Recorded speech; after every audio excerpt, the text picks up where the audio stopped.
Hello! I wanted to share with you a really quick and easy upcycling project. We're going to be making some craft mats today. So all you need for this project are some paper bags and some tape. I'm using some painter's tape from the hardware store. And we're also going to use Con-Tac paper for an alternate version of this craft mat. I'm also going to use a pair of scissors. Now I also have a pair that I use just for fabric, and you don't want to use your fabric scissors when you're cutting paper, otherwise your scissors will get dull. So the first thing we're going to do is remove the handles from the bag. You don't need to cut them off, you just need to tear them off carefully so that you don't rip the bag. And we're going to take both of them off. Now kids could help you with this project, but I would recommend that they're a little bit older because you want to make sure that you have straight edges when you're cutting the bag apart.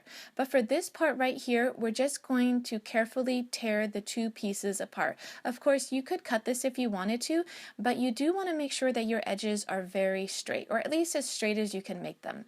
So this part here, we're just going to cut. We're going to cut close to the base of the paper bag. We're going to make it as straight as possible, and we're going to cut all the way around the bag. So you're going to be left with a nice big rectangular piece of paper bag. This paper bags are usually made out of nice sturdy like craft paper. Now you want to just fold it in half so that it's just totally even on all sides.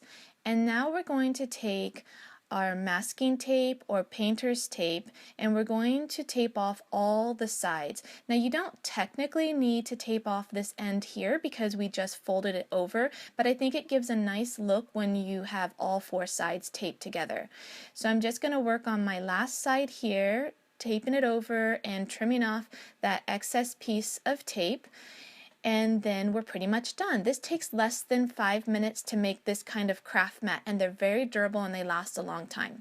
So here's the alternate version, and that's that you can add a piece of Con-Tac paper to either one or both sides of your craft mat. And I'm going to show you why this is a helpful alternative later on in the video when I show you what I use my craft mats with Con-Tac paper for.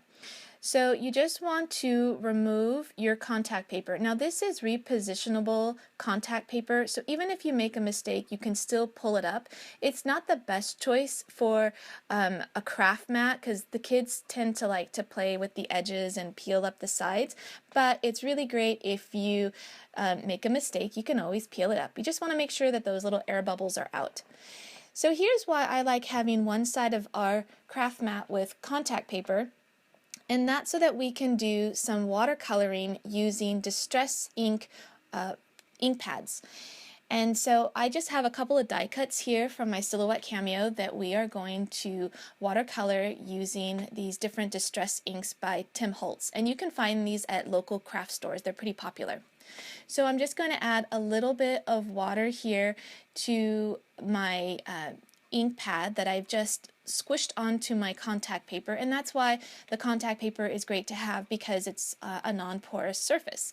Now I'm also showing you some of our re-inkers in this little upcycled iPhone box that I've got here, and I'll show you how to make one of those in a later video. But I just felt like I need a little bit more watercolor, so I just grabbed one of those re-inkers and I just put a little dollop there on my craft mat so that I could finish up this little project with these two little trees. And cleanup is super easy because it's not really that wet. So just a moist paper towel cleans the whole thing up and you're all done. And of course you can always use the flip side for any other kind of art project. So I thank you for watching this video, and I do want to say that I did learn how to make this craft mat from another YouTuber years and years ago, and if I can find the link to that video, I will add it to the description below. Okay, thanks for watching.